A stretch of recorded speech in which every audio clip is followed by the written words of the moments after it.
What's good, YouTube? Welcome back to your channel. I'm Untoxin Gaming. Today I'm going to be bringing you one deck for every skill that came out of the Streets of Battle City box that just released yesterday.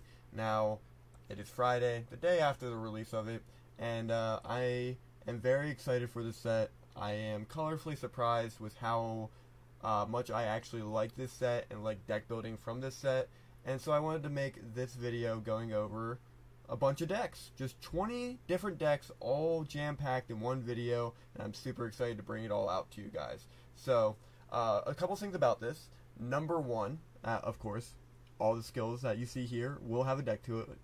Number two, I built these decks based around the idea that most of the people that are going to be clicking on this video are new to Speed Duels or are just interested in deck ideas.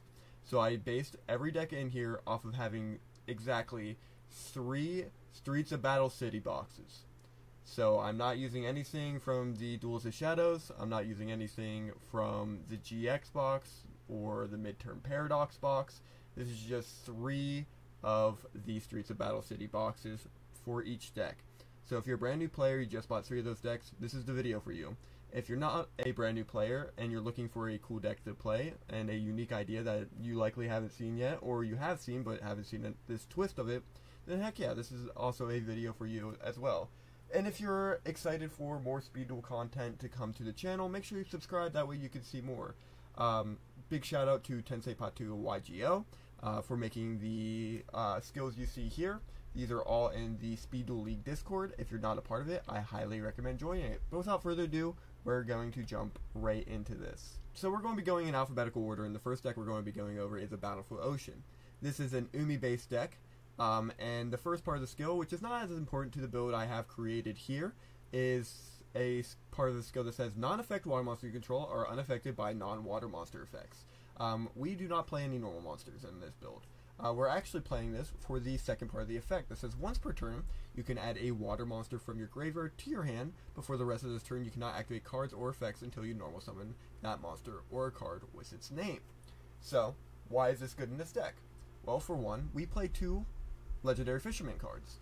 So this is the original, the Legendary Fisherman, and this card here, the Legendary Fisherman 2, is considered the Legendary Fisherman while face up on the field or while in the graveyard. Meaning if you add either of these cards back from your skill, you are actually able to play one over the other. So you can add the Legendary Fisherman and then play Legendary Fisherman 2 and vice versa.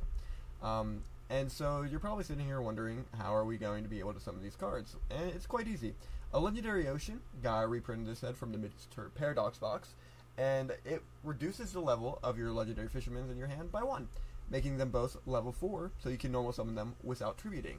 Now, you are technically playing 6 copies of this card because Warrior of Atlantis is released in this set as well, which is just an effect that allows you to discard it from hand and then grab a Legendary Ocean from the deck.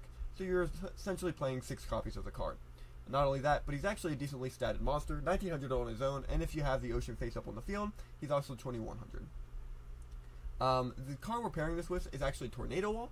Tornado Wall works really well with Umi because it says you do not take damage. Not only does it work really well with Umi, it works really well with a Legendary Fisherman, who pretty much just makes it to where any attack done to you is now done directly, because he can't be targeted for an attack while Umi's on the field, and this makes it to where you are immune from damage while Umi's on the field. So it works really well together. Floodgate, Trap Hole, and Dust Tornado are also in here because they're just generically good cards. Next on our list is a Terrible Fate. A Terrible Fate is one of the lackluster skills that we got in this box, but it's still a fun skill, and Arcana, he is a fan favorite character, so I'm sure somebody out there is going to want to build a deck based around him. For the most part, we are just based around the Terrible Fate being a spellcaster type skill. It just reads once per duel. During your end phase, you contribute a face-up spellcaster monster you control, then your opponent destroys 1 card they control, or sends 1 card from their hand to the graveyard. But that's their choice. It's kind of a worse twisted personality skill. And it pairs kinda okay with the Apprentice package, because Apprentice can float into your old Vindictive, you can flip your old Vindictive Magician face up, and if he's still on the field at your end phase, you can actually send him to the graveyard and then make your opponent rip a card from their hand, or send a card they control to the graveyard. So that's really nice. The cards we're pairing it with is Dark Red Enchanter, who can summon himself by, tributing your Apprentice Magician, who floats into another monster. So you contribute and summon your Enchanter, and then rip a card from your opponent's hand. Breaker the Magical Warrior is also in this deck. That way you can destroy spell and trap cards, and he pairs really well with Apprentice to get your counters back. Speaking of getting your counters back on your Breaker, we're also playing 3 Spell Power Grass. Not only does this pair well with your Breaker, but also pairs well with your Dark Red Enchanter. That way you can continuously rip cards from your opponent's hand, or pop spell and trap cards your opponent controls.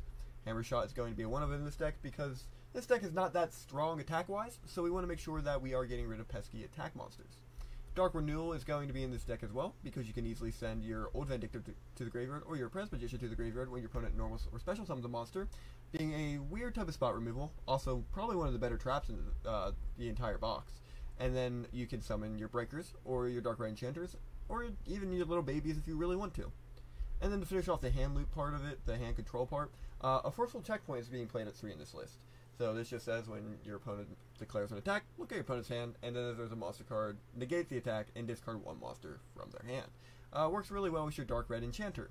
So all in all, the deck has different ways to destroy destroy monsters on the field, being Dark Renewal and Old Vindictive Magician and Hammer Shot. Not only that, but we have plenty of hand control cards like the Forceful Checkpoint and Dark Red Enchanter. So it works really well with a Terrible Fate, and it kind of fits the theme of the deck if this is what you're interested in playing.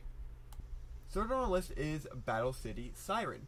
Battle City Siren is the only my skill we got in the deck, and I came up with a very weird and unique build for this deck. Battle City Siren reads as follows. Once per turn, during your main phase, you can change the battle position of 1 monster your opponent controls. This turn, the first attack you declare must target that monster.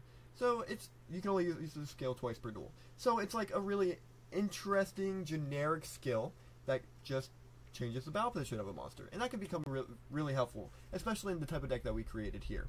Now this is what I like to call Grizzly Box. It's a lot like Rat Box, but we're based around Mother Grizzly. So it's a 30 card build. The rest of the decks you're going to be seeing is 20, but this is the only 30 card build that I've made for this. It's a control style build based around Mother Grizzly going to the graveyard, and then you summoning out your Needle Sunfish or your Piercing Moray.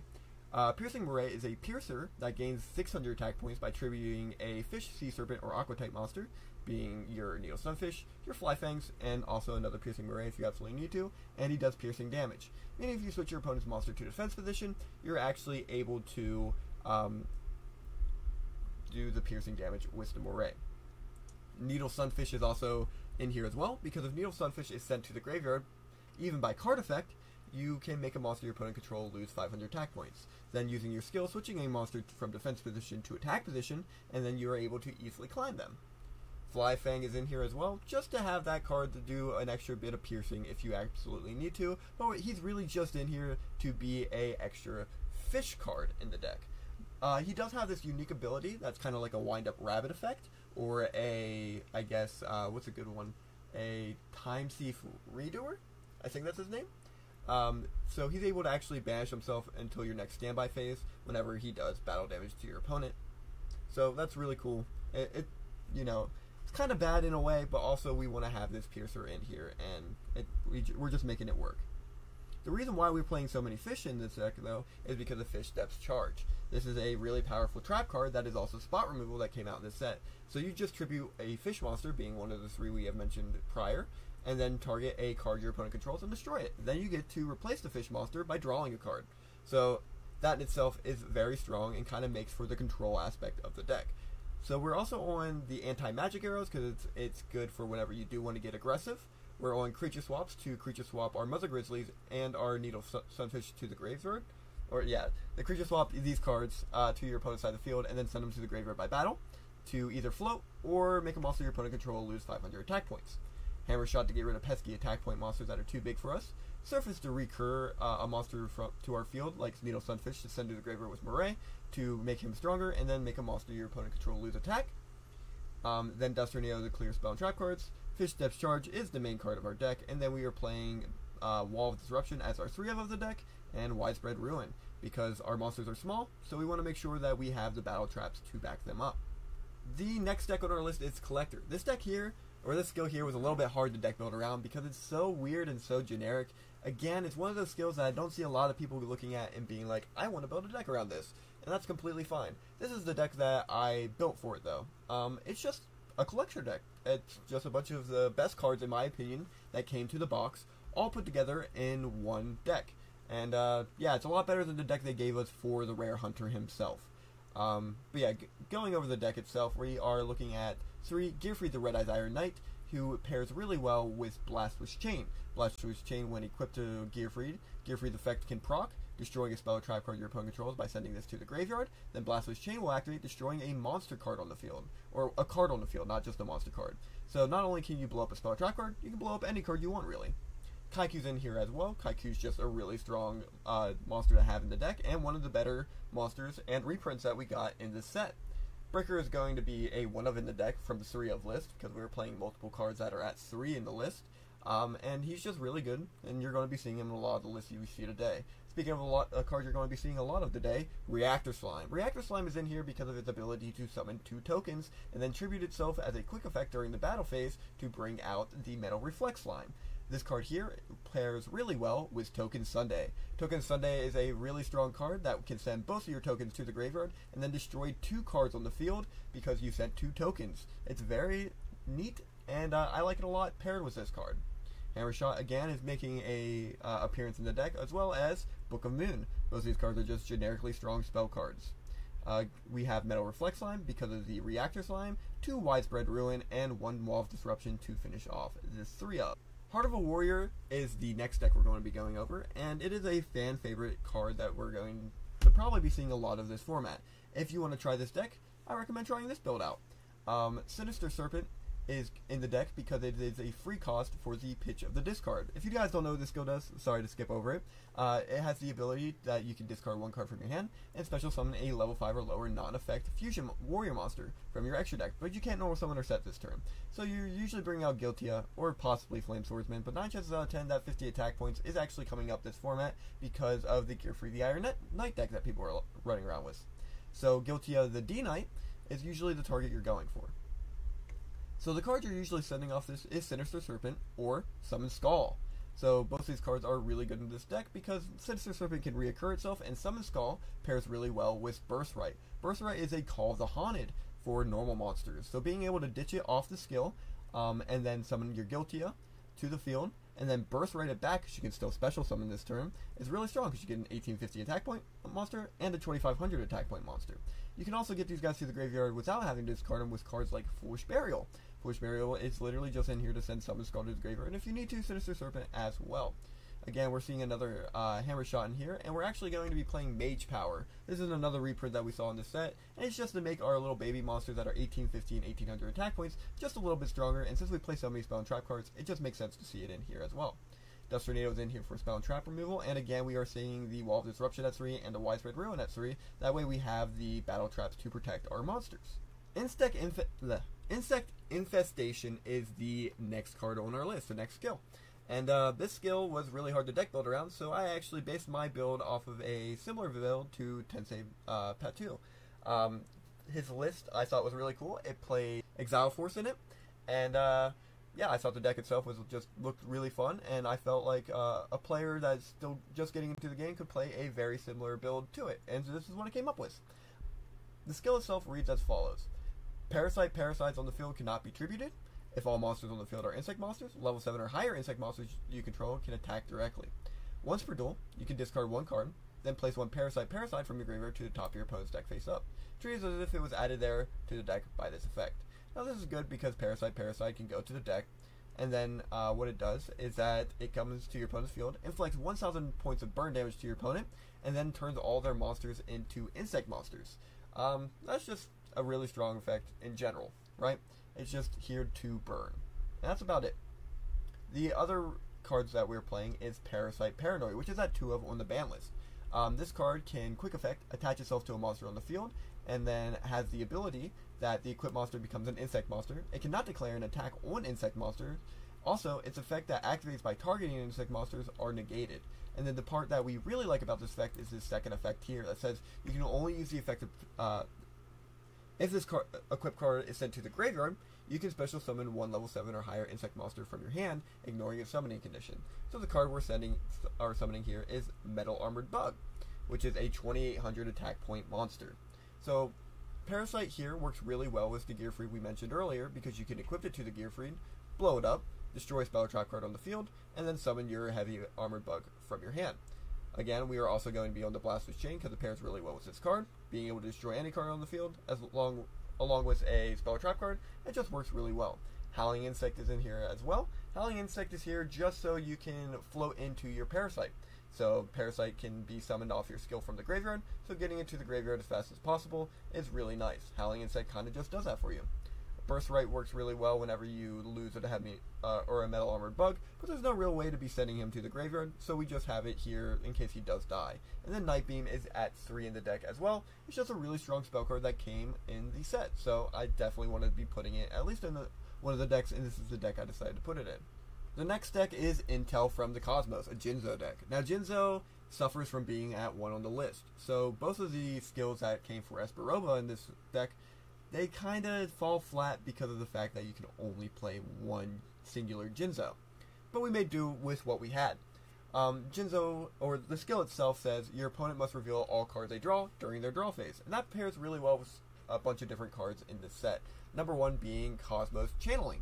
Cosmos Channeling says you can send one monster you control owned by your opponent to the graveyard and special summon a machine monster from your hand or graveyard. Very easy to cheat out your Jinzo. When your opponent draws for their normal draw phase, which you were able to see due to your skill, you can declare one card, Monster, Spell, or Trap, which you do know, and your opponent reveals the card they drew. And if it's a declare card type, they send this card or send that card to the graveyard, and then if you do, you draw one card. And you can only use one Cosmo Channeling per turn.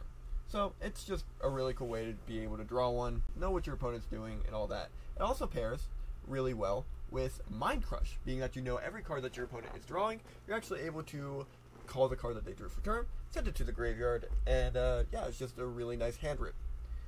The monster lineup for this is really interesting. Jinzo himself is at 1 on the list, and to facilitate him being able to play multiple copies, we're actually playing 2 Foolish Burial. That way you can send it to the graveyard and revive it with Cosmo Channeling if you want to. Now, how are you able to use Cosmo Channeling?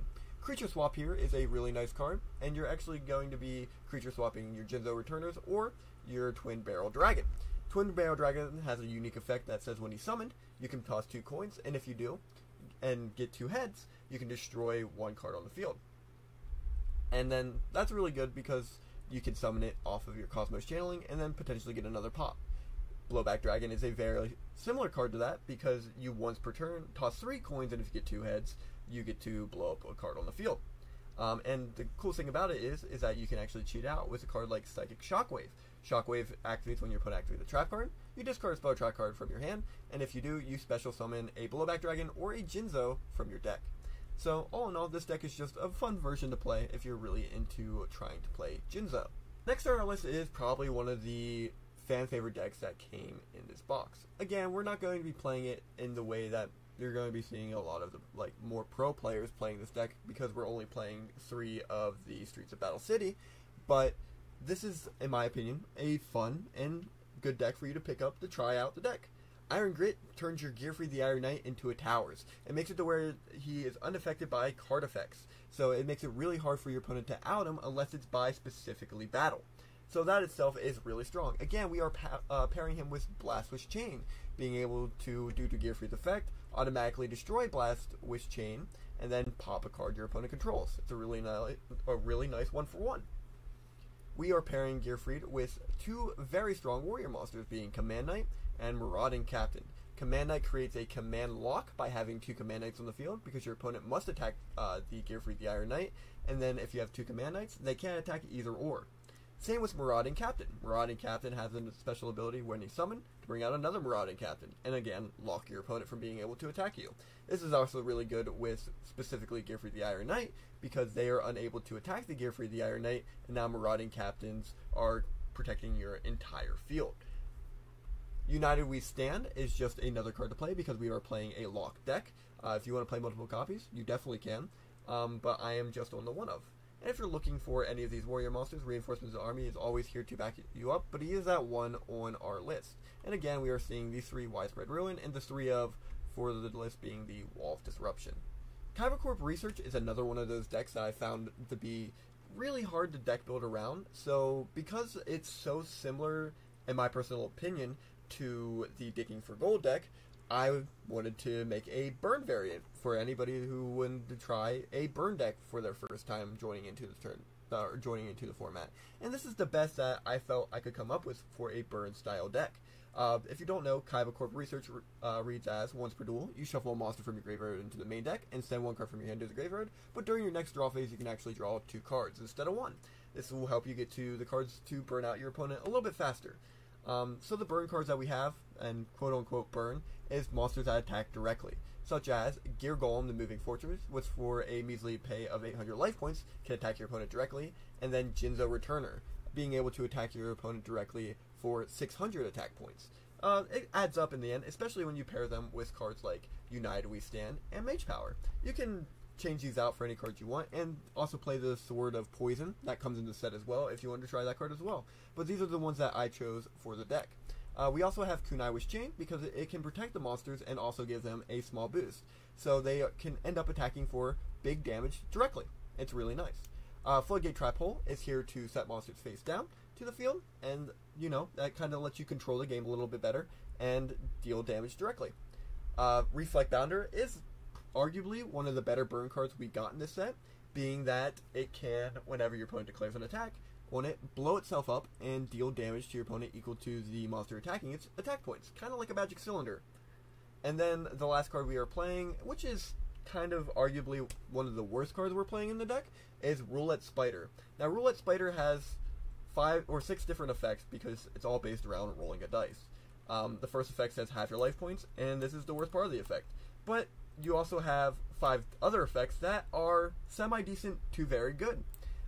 If you roll a 2, you make the attack into a direct attack, still protecting your monster. If you roll a 3, you choose one monster you control and change the attack target to it and perform damage calculation. So you're able to actually change it to a Reflect Bounder if they attack into one of your direct attackers. So that in itself can be very good. Number 4 says you choose one other monster your opponent controls and change the attack target to it and perform damage calculation, being able to out one of your opponent's monsters by using their own monster against it. And then number 5, which is the burn part of the effect, says negate the attack, and if you do, inflict damage to your opponent equal to that monster's attack. This itself is the main reason that I went, yeah, we could definitely put it into the deck. And then number 6 turns it into a Sakuretsu Armor, because you get to destroy that opponent's monster.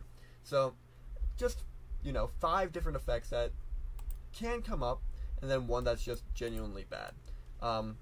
It's definitely a die roll. It's definitely meant for fun, but I think this deck in general is just a for fun deck in the first place, so having a for fun deck like Roulette Spider just makes sense to have.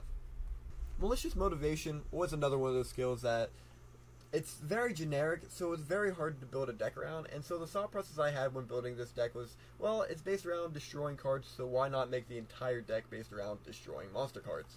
And that's kind of what we set out to do with this.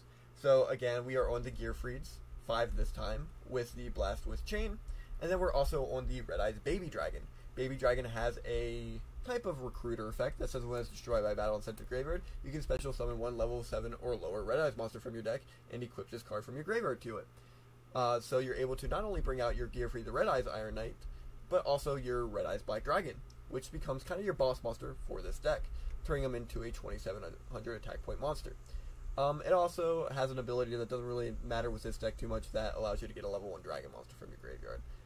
But the big thing is that it can equip to the Gearfried the Iron Knight, and then, blow itself up, and then destroy a spell or trap card on the field. Comes up. Book of Moon is going to be the 3 of the list. Give our monsters a little bit of protection. Hammer Shot to destroy more monsters on the field. No, I'm going to cross out when they decide to play defensively. Reinforcement of the Army to grab our warriors to our hand, and then have the Blast Chain to clean up cards later. And then Dust Tornado to get rid of spell and trap cards. Again, this deck is genuinely just based around using Blast's Chain to blow up monsters on the field, and then if they get too much advantage on you, Malicious Motivation can actually destroy a full field of monsters. Next on our list is probably the skill that people are most excited about for this format, My Precious Queen. This skill is crazy. If you get into a more competitive level of play, I definitely recommend checking out the Speed of League Discord and checking out what everybody else is playing for this deck, because the deck is very strong. But for right now, we are going to be playing this version of the deck. My Precious Queen reads as follows. You can normal summon level 7 insect monsters for 1 less tribute, which is Brain Crusher and Insect Queen for our deck. During the end phase, once per turn, this goes your end phase and your opponent's end phase, you can special summon an insect monster token. This token cannot be tributed except for your tribute summon of an insect monster. So it summons during your opponent's end phase, and then you can summon these guys for practically free at this point. You can tribute one insect monster from your hand instead when attacking with Insect Queen. So you can send your other Insect Queens to the graveyard, or your Brain Crushers, or your Crossword Beetles. It is very strong because it pairs really well with Token Sunday, which we talked about earlier. Token Sunday can send one of the tokens that you have generated to the graveyard, and then destroy one card on the field. Not only that, but Creature Swap works really well with it, because their attack points being 100, you summon it to your field, give it to your opponent by stealing one of their monsters, and then deal damage. Hammer Shot's it here as well as a tool for the list, that way you can get rid of pesky monsters, and then Floodgate Trap Hole to protect your monsters. Now, going over the insect monsters, Insect Queen isn't really that strong. It gains 200 attack for each insect monster on the field, so it can be 2400 by itself, or it can go all the way up on your own terms to a 2800 attack point monster. Brain Crusher is kind of the boss monster of the deck, because by killing a monster your opponent controls, you can actually steal it during the end phase, which is really neat. And then Crossword Beetle pretty much just turns all of your insect monsters into piercers. So I wanted to make sure that he was in the deck as well, because we were on the Floodgate Trap Hole. But for the most part, I think that this is a very strong starter for anybody trying to get into the format, and it's a really good deck that, if you progress into the format, you can actually upgrade and make better. Now on to the next deck. Now you see them. This is probably the deck that most people getting into the game are going to want to go to the most. It is probably the reason you bought the box in the first place, the Arcana Dark Magician deck.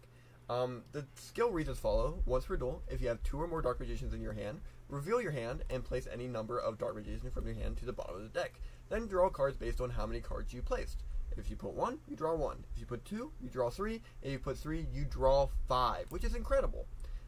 So we are obviously going to be maxing out on Dark Magician because of that.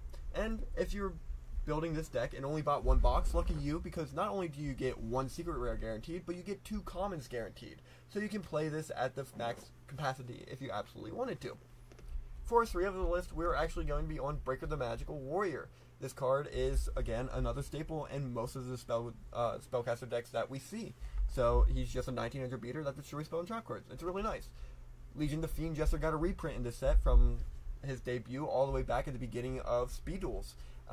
His ability to be sent to the graveyard to search for your Dark Magician if you absolutely need to, it's very strong. So you send him off of your Dark Renewal to the graveyard, special summon your Dark Magician from your deck, and then search a Dark Magician. It's cool. So you're able to get the pieces you absolutely need if you haven't even used your skill yet. And then Kaiku is going to be a 1-of the format. He is, again, another Dark Renewal target. You can either send him or special summon him. Anti-Magic Arrows is here, that way you can get aggressive if you absolutely want to. Spell Power Grasp is here to give your Breaker the Magical Warrior extra counters to destroy spell and trap cards on the field, and Widespread Ruin is your battle trap for protection. This is a good deck for you to start and learn how to play Speed Duels as well. I highly recommend, trying it out and giving it a shot.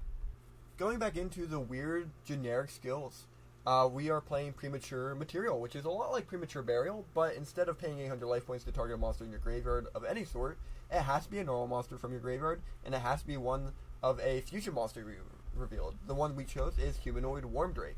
And the reason why we chose this one is because Mother Grizzly here can actually search into Humanoid Slime. And the deck you see here is a Recruiter Monarch deck.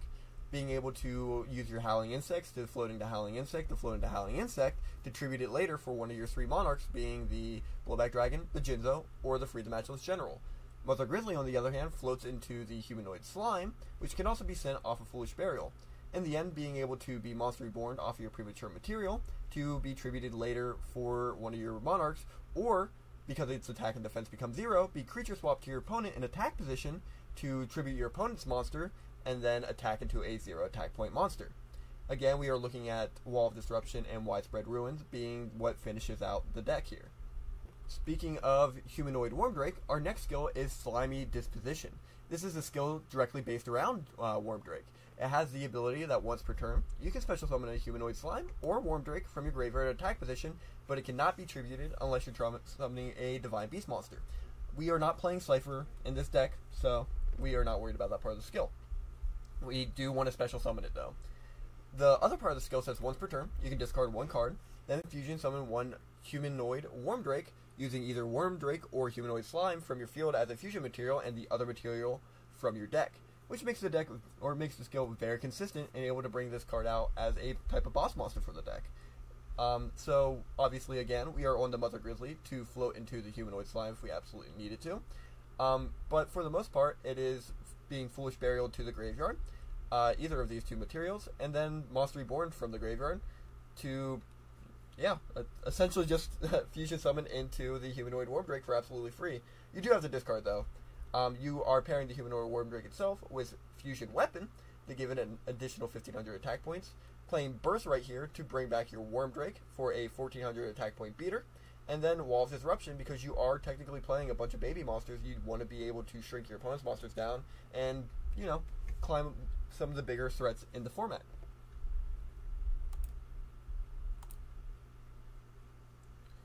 Strings is such a fun deck that I genuinely wanted to go over Slimy Slimes next. Also, it is alphabetical order, and it does come next.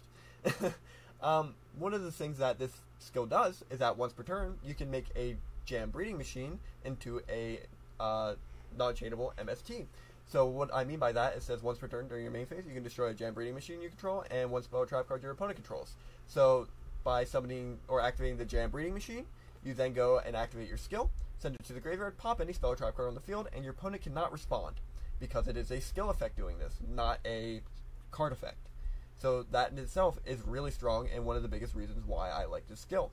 The second part is the once per turn effect that says during your standby phase, if you special summon Revival Jam by its own effect, you get to draw 3 cards, which pairs really good with Slifer the Sky Dragon, who gains attack points off of drawing all those cards. Again, we are on the Mother Grizzly. Mother Grizzly in this deck in particular, though, doesn't just go into the Revival Jam, it goes into the Reactor Slime, which we talked about earlier. Reactor Slime is good into this deck for a plethora of reasons. Not only does it summon tokens for you to tribute summon out your Slifer the Sky Dragon, but it also can be used as the token generator for your Token Sunday cards that we talked about earlier. And not only is Token Sunday a very good card in this deck, but so is Token Stampede if you want to go aggressive with the tokens as well. Not only the tokens that Reactor Slime is summoning, but if you absolutely need to, Jam Breeding Machine can summon tokens as well, and then they become 1,500 attack point monsters. And all in all, this deck is just a fun deck, and probably my favorite deck of the format that come from the box. I love the idea of the slime deck. This card becoming MST, non-target or non-chainable MST, is very strong, and then just a token deck that it's based around Token Sunday. It seems really good and has a lot of potential. Obviously, I recommend trying this deck, and I genuinely enjoy it. Stalked by the Rare Hunters is going to be the next card on our list. This is another generic skill, but it has more of a thing to do with it. When I read this skill, the first card that came to my mind was the Brain Crusher card we talked about earlier. So this skill has the ability that says once per duel during the end phase, you discard a card and choose one monster in your opponent's graveyard that was destroyed in center this turn and set it to your field. It's just pretty much exactly what Brain Crusher is, except it's not set to the field.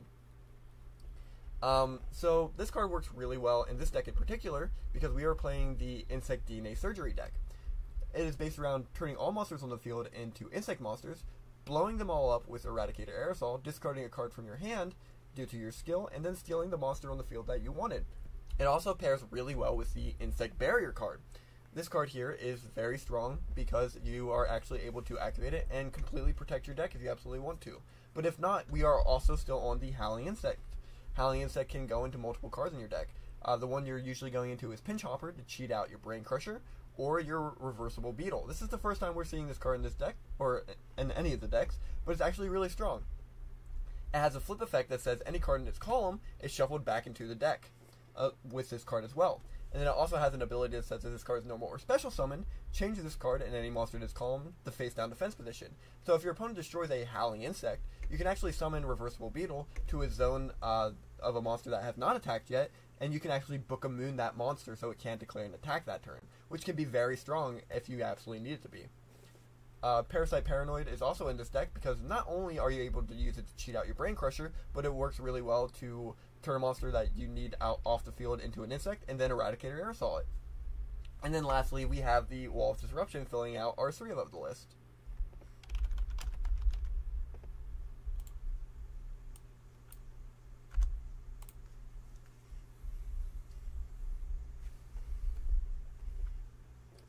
next on our list is going to be the Dragon Hunting Swordsman.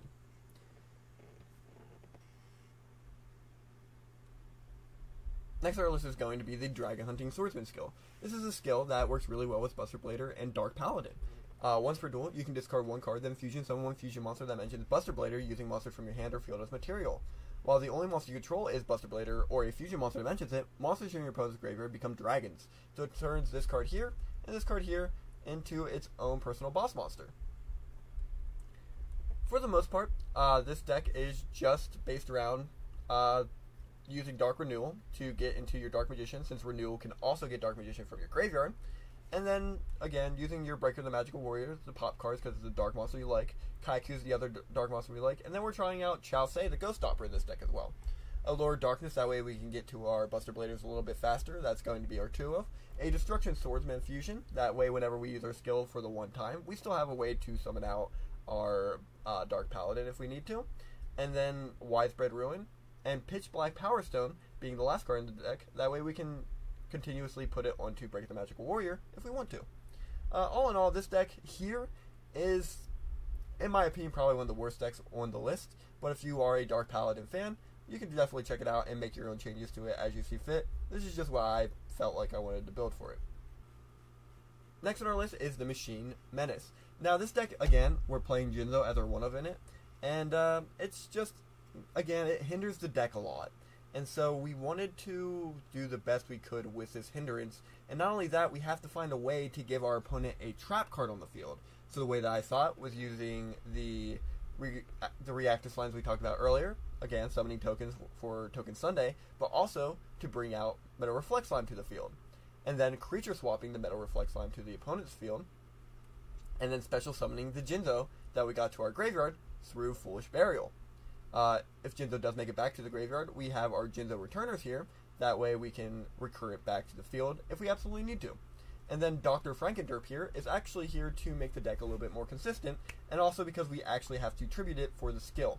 So Frankenderp can use its effect to get into the cards we need a little bit faster, or it can just be there for tribute fodder or creature swap fodder. So it works out in its own ways. All in all, I think this deck is probably one of the better ways that you could have built this deck. Again, you had to find a way to give your opponent a trap card. If you wanted to play a deck around the Machine Menace, then yeah, this is probably one of the decks that you're going to have to play for it. Next on our list is Whale of a Tail. Whale of a Tail is, again, one of those decks that were really hard to build. The reason why is because you definitely have to make it into a Legendary Ocean deck. But because of this Fortress Whale Oath effect, making it to where it has to be a level 7, all these monsters get shrunk down by 1 level. So you can't even use a Fortress Whale for a Fortress Whale anymore. You have to use another monster on the field. But enough about that. Let's talk about the skill itself. The skill says discard 1 card from your hand and add a Fortress Whale or Fortress Whale Oath from your deck to your hand. Fortress Whale monsters you control gain this ability. Your opponent cannot target face-up water monsters you control with spell or trap card effects. So it makes them kind of hard to get around, especially this card in particular. The Legendary Fisherman too. Because while Umi's on the field, he has this ability that says he's unaffected by monster effects, which turns him into a Towers with this. It's pretty cool. He also has an ability that says if this face-up card on the field is destroyed by battle or leaves the field because of an opponent's card effect while the owner controls it, you can add 1 level 7 water monster from your deck to your hand. Again, adding the Fortress Whale. Warrior of Atlantis is here. That way we can grab our Legendary Ocean. That way we can summon our Legendary Fisherman a little bit easier, like we just explained earlier. Hammer Shots are in here to destroy all monsters on the field that are pesky because we are playing a 2350 monster as our main boss monster. And then Night Beam is to get rid of spell and trap cards that, are being set to the field, like the Widespread Ruins or the Wall of Disruptions we were showing off earlier. And the last deck is going to be Ultimate Wizardry. Ultimate Wizardry, in my opinion, is one of the best decks in the format. I think this deck is incredibly powerful. A lot of other people think so too. This is the list that I wanted to showcase because it's a lot like Ursus's list on the Speed of League Discord. Again, if you're not involved with Speed of League Discord, highly recommend checking it out. But this is the list that he presented. Not exactly. There are some changes to it because I wanted to make it not only my own list, but also there's cards in that list that did not come in the box. So we made some changes. The skill reads as follows. When you activate the skill, place up to one spell counter on each face-up spellcaster monster you control that you can place a spell counter on. Once per turn, during your main phase, you can place one spell counter on a face-up spellcaster monster you control that you can place a spell counter on.